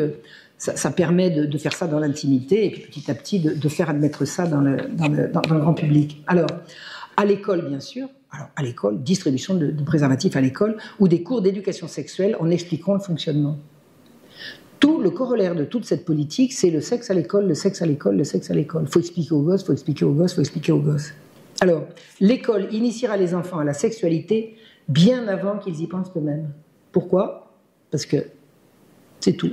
Pourquoi? Parce que... Vous avez une autre explication? Et on leur inculquera que le sexe rime avec la contraception et non plus avec le mariage. Le quoi? Le mariage? Pas besoin de ça, je me raconte. Marié, mais t'es bête, hein, tu te prends pour Cendrillon, bah. Cette initiation précoce poussera les enfants à une activité sexuelle qui, immanquablement, provoquera des grossesses non désirées. Si vous poussez les gamines à coucher, bah, elles vont le faire. Puis, oh, flûte, j'ai plus mes règles. Ah, quel âge t'as ma cocotte? 14 ans? Ah, t'es enceinte? Elle a voulu s'amuser, hein. On lui expliquait que c'était un jeu. Elle la voilà enceinte. Eh bien, figurez-vous que les parents qui, pour de graves raisons morales, se sont toujours opposés à l'avortement, seront moins regardants quand il s'agira de leur gamine. Donc on va pousser les filles à coucher pour que les parents poussent à la légalisation de l'avortement, alors que les mêmes parents étaient contre, pour des raisons morales. L'étape suivante, ça sera l'avortement facile, ensuite recommandé, ensuite subventionné, ensuite promu partout, et maintenant constitutionnel. Moralité, on ne fait plus d'enfants. La population est en phase imminente d'effondrement. Bravo. Le plan, c'était quoi? C'était ça? C'était ça. L'activité sexuelle non fécondante par définition. L'homosexualité. On va promouvoir l'homosexualité. Vous croyez que c'est arrivé tout seul, ça? Ah non. C'était dans le plan. C'était dans le plan. Donc l'activité homosexuelle sortira au grand jour. Il y a l'invention d'un concept d'homophobie. C'est quoi le concept d'homophobie? C'est le rayon paralysant de toute critique. T'es pas d'accord, homophobe? Il y a des sketchs de Dieudonné là-dessus, mourir de rire. Donc, les homosexuels devront être visibles partout, victimisés en permanence, leur nombre réel augmenté, mais augmenté multiplié par 30. Hein. Là où vous avez 3 homosexuels, il faut qu'on en monte 35, quoi. Vous voyez ce que je veux dire? Et tous les moyens seront bons pour parler d'eux, les montrer et les écouter. Incidemment, vous avez entendu parler de la loi de Mouchet? Je crois que c'était en 2005. Vous avez un homosexuel qui s'appelait Christian Mouchet, je crois. On a vu sa photo dans le journal, c'était atroce, il avait été brûlé, il avait le visage complètement brûlé, c'était abominable. Crime homophobe. Oh, alors il y a des députés qui sont saisis, on va faire une loi, la loi Mouchet, pour interdire. Alors j'aime bien, la loi interdit qu'on brûle les homosexuels. Les pas homosexuels, on peut les brûler avec quoi? Enfin, vous voyez l'arnaque. Bref. Il est impensable de s'en prendre aux gens comme ça sous prétexte que... Mais il est impensable de s'en prendre à qui que ce soit sous prétexte que... Enfin bon, il fallait faire passer la loi de Mouchet. Donc, il y a eu un procès, on a arrêté l'homophobe en question, alors il avait balancé de l'essence, hein, puis il avait cramé, c'était un crime dégueulasse. Hein. Donc, la loi de Mouchet passe, on fait un délit spécial, je ne peux pas dire de brûler les homosexuels, mais de s'en prendre un homosexuel, c'est un plus par rapport à autre chose. Et puis, il y a des gens qui enquêtent et puis qui voient que le gars qui avait brûlé Mouchet, il est sorti de prison. Il est sorti de prison libre. Mais libre, quoi. Il n'avait rien fait. Comment ça, il n'avait rien fait? Non, il n'avait rien fait. C'était pas lui, non, c'est pas que c'était pas lui, c'est que Mouchet s'est brûlé tout seul en faisant des barbecues. C'est-à-dire qu'en fait, il n'y a pas d'affaire Mouchet, mais la loi est passée, c'était ça qu'on voulait. Puis on ne reviendra pas en arrière. Cherchez ça sur Internet, la loi Mouchet, vous allez voir. J'avais suivi ça, je me dis, oh, mais c'est affreux, pauvre garçon. Faut pas jouer avec tes allumettes. Enfin, voilà. Alors, dans le plan, toujours, il faut revoir la tenue vestimentaire des filles qui devront en montrer plus et en suggérer plus et en laisser deviner plus. C'est l'année de la mini-jupe. C'est les années mini-jupe. Les filles montraient leurs fesses et leurs seins à tout venant. Puis alors, dès qu'il y a un garçon qui sifflait, macho, patriarcal, blablabla. Attends, les filles étaient indécentes. Elles ont appris à devenir indécentes. D'ailleurs, elles le sont restées. Elles le sont restées. Moi, non, parce que j'ai pris de l'âge, j'ai pris de la bouteille, puis surtout, j'ai compris l'arnaque. Mais moi, à 18 ans, j'avais la mini-jupe au ras des fesses, j'avais des cannes comme ça. Bon, ma mère n'était pas contente, mais ça m'était bien égal, voilà. Donc on dit que les femmes vont être en fait, par le biais de les rendre sexy tout le temps, on va faire des filles des objets sexuels en permanence. Puis après on va leur expliquer qu'elles sont harcelées par des méchants messieurs. C'est-à-dire qu'elles excitent les garçons, puis après elles leur foutent des baffes, quoi. Vous voyez ce que je veux dire? Bon. Les filles seront incitées à se mettre en compétition avec les garçons et à penser sport plutôt que maternité, à éliminer le mariage de la perspective de vie. Et puis, de toute façon, le mariage, pourquoi faire, puisqu'on fera des gosses en laboratoire. Voilà. La pornographie, c'est les dates d'explosion de la pornographie. Jadis, elle était poursuivie et payante, et elle sera gratuitement distribuée partout et accessible aux enfants. Et la pornographie sera de plus en plus sadique et violente. Vous avez vu en quelques mois le renversement, et vous avez compris, c'est planifié, c'est pas un hasard. Vous avez des gens qui tirent les ficelles de ça. Voilà. Et le docteur Day, avant de terminer sa présentation, dit tout est en place, personne ne peut nous arrêter maintenant. En 69, tout était déjà en place. Et il termine en disant, il n'y a pas d'autre moyen, il n'y a pas d'autre moyen, il n'y a pas d'autre moyen. D'autre moyen de quoi? D'empêcher la surpopulation? Il n'y a pas de surpopulation. Il y a des endroits où c'est surpeuplé, parce qu'il y a des concentrations, et d'autres endroits où c'est sous-peuplé. Il n'y a pas de surpopulation, c'est un mensonge. Au cœur de ce programme, le sexe à l'école, l'éducation à la sexualité, la sexualisation des enfants dès leur plus jeune âge. Toutes les agences de l'ONU en font la promotion, la pire étant l'Organisation mondiale de la santé, l'OMS, au titre de la santé sexuelle. Les programmes à l'heure actuelle qui ont cours dans les écoles, ce sont des programmes promus par l'Organisation mondiale de la santé. Et derrière les programmes de l'OMS, Kinsey, le même, l'unique, la référence à tous, d'accord? Donc en 1969, ce qu'on n'appelait pas encore le Nouvel Ordre Mondial, parce que le Nouvel Ordre Mondial, c'est Ronald Reagan qui en a parlé, je crois, en 1981 ou 82. Je crois que c'était à peu près dans ces années-là. Alors, ce qu'on n'appelait pas encore le Nouvel Ordre Mondial préparait la réduction de la population par la destruction des valeurs, des religions, de l'enfance et de la famille au moyen d'une sexualisation de tous à outrance. En France, le libre accès à la pilule a fait un flop. Jamais plus d'une femme sur 5 n'a accepté de prendre la pilule. Je parle d'une femme en âge d'avoir une vie sexuelle. Ni les plus jeunes ni les plus vieilles. Donc jamais plus d'une sur 5. Ça en fait 4 sur 5 qui n'ont pas voulu. Voilà. Pourquoi? Le corps médical était contre. Les médecins disaient, pourquoi voulez-vous qu'on donne des médicaments à des femmes en pleine santé sans savoir d'avance quelles vont être les implications de ces médicaments? Vous êtes fous, on ne va pas prescrire ça. Donc le corps médical était contre. Les catholiques étaient contre, pour les raisons que vous avez devinées. Les femmes étaient contre, parce qu'elles n'avaient pas envie de prendre un médicament tous les jours. C'est obsédant, hein, prendre la pilule. Prendre la pilule, oui, bah oui. Et pourquoi faire? Pour rien. Moi, je l'ai pris. On me l'avait donné la pilule. Moi, j'étais toujours pucelle, hein. J'avais la pilule, au cas où. Si c'est pas de l'incitation à la corruption, c'est quoi, à votre avis? Ça porte un nom, ça, non? C'est pas de la corruption de mineurs? Mais comme tout le monde se mettait à coucher avec tout le monde et que les femmes résistaient à la pilule, eh ben, il a fallu revenir sur l'avortement. Ah, à l'origine, il paraît que tout ça, c'était pour éviter les avortements. Eh ben, l'avortement, il va revenir. On va leur la pilule, alors que la pilule, c'est tellement bien. Eh ben, il faut qu'on puisse leur donner l'avortement. Alors, on va faire un grand battage médiatique, bien mensonger comme on sait faire. Vous avez un gars qui se pointe en disant... Il y a 1 million d'avortements clandestins par mois. Alors, million, dès que vous dites million, là, vous touchez le jackpot. Là. Million, c'est guidi. Pourquoi 1 million? Pourquoi pas 1 150 000? Ça ne veut rien dire. Bref, en plus de ça, si les avortements sont clandestins, comment pouvez-vous les dénombrer? C'est quand même la question bien posée. On peut à la rigueur savoir le nombre d'avortements à partir du moment où il est légal. Tant qu'il est illégal, comment voulez-vous savoir? Bref. Un journaliste, Jacques de Rogy, il annonce 60 000 décès par an suite aux pratiques clandestines. Vous vous rendez compte? Les femmes qui ont absolument besoin de se faire avorter, une femme qui veut avorter, il n'y a rien qui l'arrêtera, d'accord? Alors, il y en a 60 000 par an qui meurent des suites d'avortements clandestins, c'est-à-dire des avortements bricolés. Il faut faire des avortements sains et médicaux. On va sauver la vie de 60 000 femmes par an. Vous imaginez 60 000 dans un pays comme la France, c'est gigantesque. C'est gigantesque.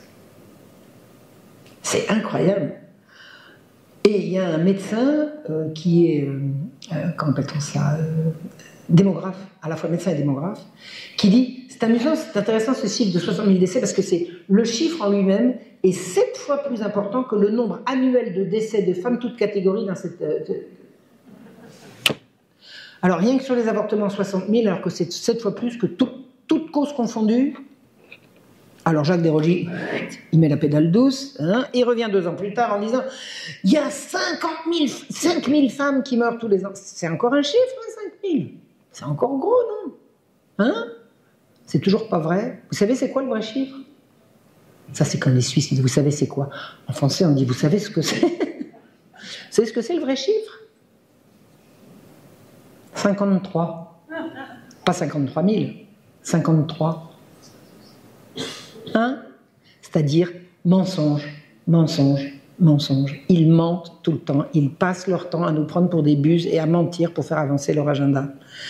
Au moment où le vrai chiffre de 53 sort, les campagnes pour l'avortement, elles sont déjà passées, l'idée fait son chemin, le chiffre de 53 ne sera connu que de gens comme moi qui vont chercher la petite bête et le public ne le saura pas. Voilà. Donc l'avortement passera, il deviendra un moyen de contraception commode, puis un droit constitutionnel. La natalité continue de s'effondrer. C'est pas grave, on fera venir des migrants. Vous avez compris? Bon, le plan se déroule. La sexologie s'invite partout. Le bon docteur Torgman est à la manœuvre. Partout. Docteur Torgman, celui du lycée, là, celui à qui j'ai... Voilà, vous avez compris? Il explique à la radio, à la télévision, dans les journaux, le bon docteur Torgman. On parle des sexualités. Docteur Torgman est là, docteur, racontez-nous. Voilà, la sexualité est faite pour le plaisir. Non, non, non, docteur. Le plaisir est au service de la sexualité et de la vie, mais la sexualité est au service de la vie, pas du plaisir. Hein, le plaisir, c'est le moyen, c'est pas le but. Ah non, le plaisir, c'est le but. Bon, écoutez, docteur, vous faites ce que vous voulez, mais arrêtez de nous... Vous voyez ce que je veux dire? Ces gens-là racontent que le docteur Torgman, je l'ai entendu, hein, parce que je me suis repassé la bande, à l'occasion de mon livre, Sexologie et mensonge, voilà, je me suis repassé la bande, il dit « La sexualité est fonction de plaisir ». Alors les organes de reproduction, ils sont en fonction de quoi? Sexualité, fonction de plaisir? Non. Sexualité est fonction de reproduction. Est-ce que vous avez un appareil digestif pour faire des gueuletons? C'est bien ça. Ça n'interdit pas de faire des gueuletons, de se nourrir, mais on se nourrit pour se tenir debout. On est d'accord? On fait l'amour pour reproduire la vie. Que ce soit agréable, l'affaire est entendue, mais je crois que c'est parce que le bon Dieu a bien fait les choses. Mais séparer le sexe de la reproduction, c'est une aberration. C'est une aberration. Voilà, voilà. Mais loin de moi l'idée de vous dire ne faites l'amour que quand vous avez envie de faire des bébés, c'est pas ça que j'ai dit. Hein. C'est pas ça que j'ai dit, et je ne le pense pas. Voilà. Donc en fait, il faut, ce qu'on prétend partout, et le docteur Torgman en tête, hein, il dit il faut une approche scientifique et non plus moraliste. Et ça, c'est du Kinsey. Donc on évacue la morale de tout ce qui est sexuel, on va dire exit la morale, bienvenue la science. Et c'est la science de Kinsey. Kinsey n'est jamais nommé, mais il est omniprésent dans tous ses discours. Les discours de Kinsey, le sexe et la sexualité est affaire de science. Alors le docteur Torgman, il est devenu le pape de la sexologie en France. Il deviendra le président de l'association mondiale de sexologie qu'il présidera pendant 12 ans. D'accord ? Les sexologues français étaient forcément à Jérusalem quand Judith Reisman a fait sa sortie en 81. Dans leur bouquin, là, 70 ans de sexologie française, ils n'en disent pas un mot, de même qu'ils ne disent pas un mot du pape de la sexologie, le docteur Torgman, qui était un des nôtres, et qui est tombé pour viol aggravé sans que jamais personne n'ait entendu les appels à l'aide de dizaines de ses victimes. Il est mort en 2009, juste avant de passer aux assises, il y avait 80 plaignantes. Et il y en avait peut-être au moins 2 ou 3 fois ça dont la plainte n'avait pas été jugée recevable parce qu'elle arrivait trop tard. Il a été un prédateur, il a violé des dizaines de femmes, il les a humiliées, vous ne pouvez pas vous imaginer, c'était un salopard que j'avais démasqué en 1969. Il a fait une carrière mirobolante, ce type, mirobolante. Eh bien, il est mort libre. Bon, un triple cancer, je ne sais pas trop quoi, mais bref. Ok? J'avais prévenu 40 ans plus tôt. Personne ne m'a entendu. Et tout le monde était prévenu, je vous assure. Hein. Moi, les quelques pistes que j'avais lancées pour dénoncer le docteur Plangeman, il y avait le lycée, c'est-à-dire le rectorat, c'est-à-dire l'éducation nationale, les parents d'élèves, c'est-à-dire toutes les associations des uns et des autres, et le planning familial. Donc ça veut dire qu'ils étaient parfaitement au courant que c'était un prédateur. C'est tout. Ils étaient d'accord, point barre. Alors, aux USA, Judith Reisman revient de Jérusalem, elle est invitée à la radio et elle suscite l'intérêt du ministère de la Justice. Vous avez des gars du FBI qui disent « mais elle est bien là, qu'est-ce qu'elle raconte cette bonne femme ?» Elle dit que la presse du sexe incite les gens à agresser les enfants, parce que qu'est-ce que c'est le travail de Judith? Elle dit « par la presse du sexe comme Playboy, qui sous figure de gaudriole raconte que bah oui, la petite fille elle était mignonne et puis gna gna gna, elle avait 12 ans, elle était trop mignonne chou, etc. avec des vieux cochons qui leur sautent dessus », Playboy banalise de plus en plus la pédophilie et les agents du FBI et du ministère de la Justice sont placés pour savoir qu'il y a de plus en plus d'agressions sexuelles contre les mineurs. Eux, ils les ont, les statistiques. Il dit qu'il y a une augmentation époustouflante, mirobolante d'agressions contre les jeunes. On n'avait pas ça avant, qu'est-ce qui s'est passé?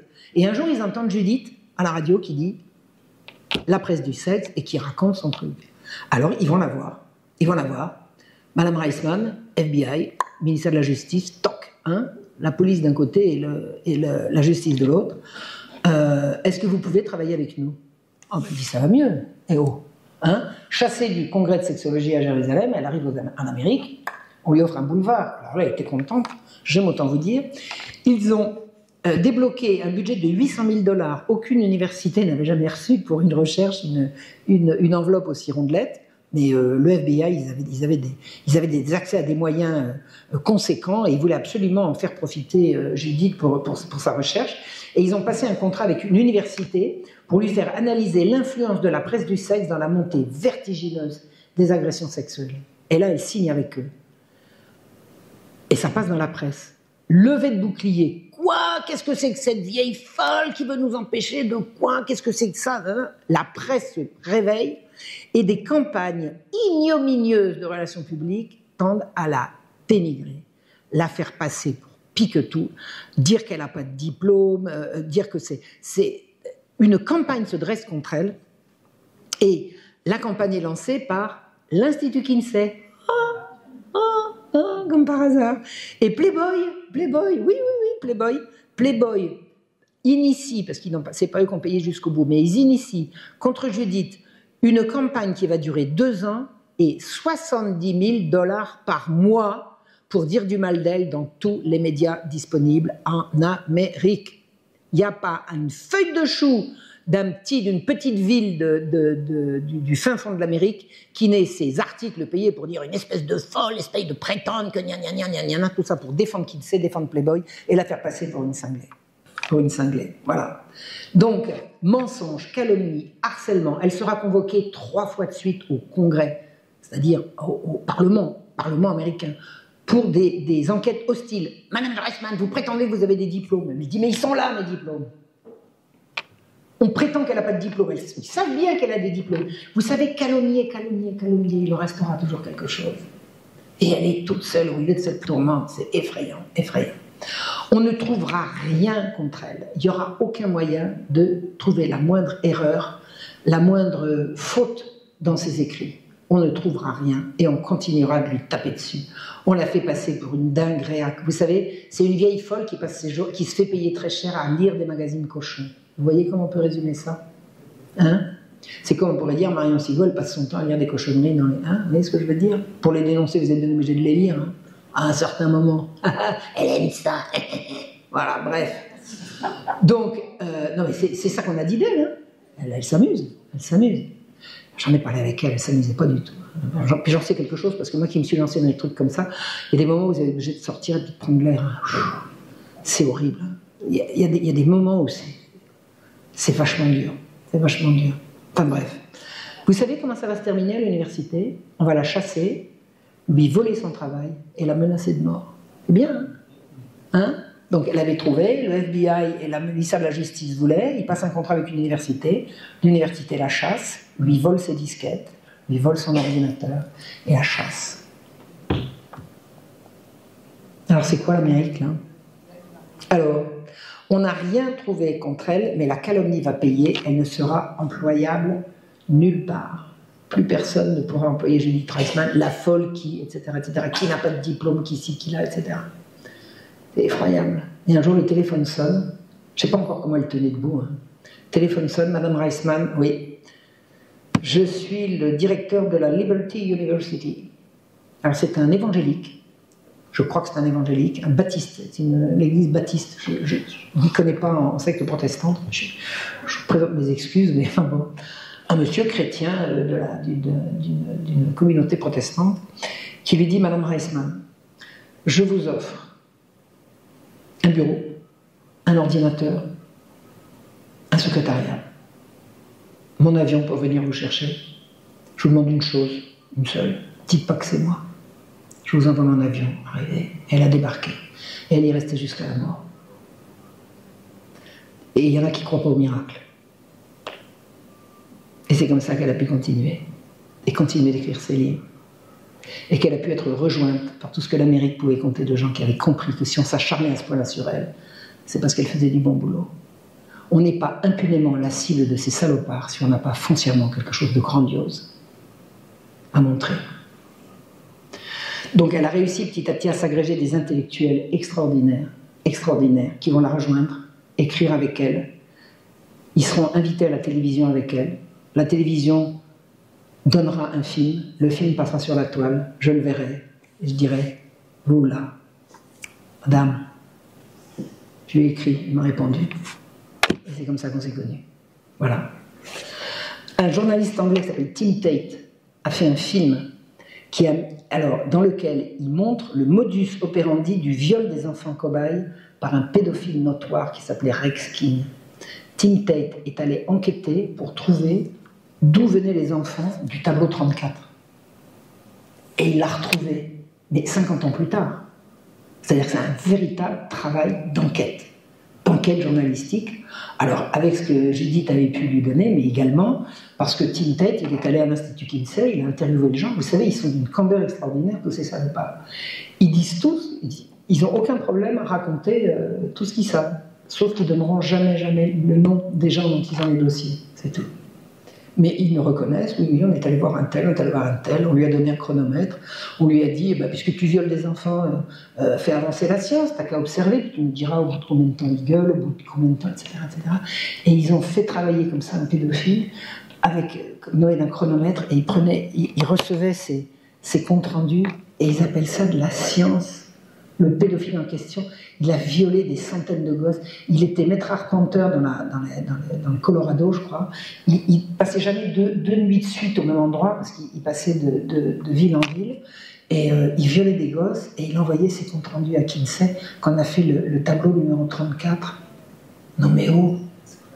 Et si Tim Tate a réussi à découvrir ça, tout le monde peut le découvrir. Je veux dire, ceux qui ont envie d'enquêter sur les origines de la révolution sexuelle, ils peuvent le faire aussi bien. Et si Tim Tate l'a fait, quelqu'un d'autre pouvait le faire, en l'occurrence c'est lui. Et qu'est-ce qu'il a découvert également? Alors Tim Tate, il est devenu cul et chemise avec Judith, hein, ils sont devenus vraiment copains. Alors lui est anglais, et Judith est américaine. Et Tim Tate a mis également à jour, avec l'aide de Judith, un scandale qui avait éclaté en 1957 à Berlin. Alors là, quand Tim Tate rencontre Judith, c'est le début des années 90 déjà. Mais il découvre qu'en 1957, un pédophile ex-nazi, 57, c'est 12 ans après la chute du régime nazi. Bon, ce Fritz von Balusek, pendant la guerre, il était commandant militaire, c'était un ancien juge, il était commandant militaire d'une petite ville en Pologne, qui vivait sous la terreur, sous le pied de la botte nazie, d'accord, et il se servait de gosses et il les violait. C'était un pédophile, il allait chercher des gamins dans la population qu'il martyrisait et il les violait. Et en 1950, bon, alors à la fin de la guerre, il est retourné à la vie civile. Hein. Il n'a pas été poursuivi pour ses crimes faits en Pologne. Il est retourné à la vie civile en Allemagne. Et il a violé une petite fille qu'il a tuée. Ça s'appelle une bavure, je crois, non? C'est pas ça? En principe, les enfants, il ne faut pas les tuer. Hein? Faut qu'ils puissent resservir. Là, c'est pas de chance. Bref, la police allemande lui a mis le grappin dessus. Ils ont vite compris que c'était lui. Puis ils sont allés rechercher ce qu'il avait fait pendant la guerre. Et puis ils ont découvert quoi? Que pendant la guerre, il était en correspondance avec Alfred Kinsey. Alors attendez, imaginez, Alfred Kinsey.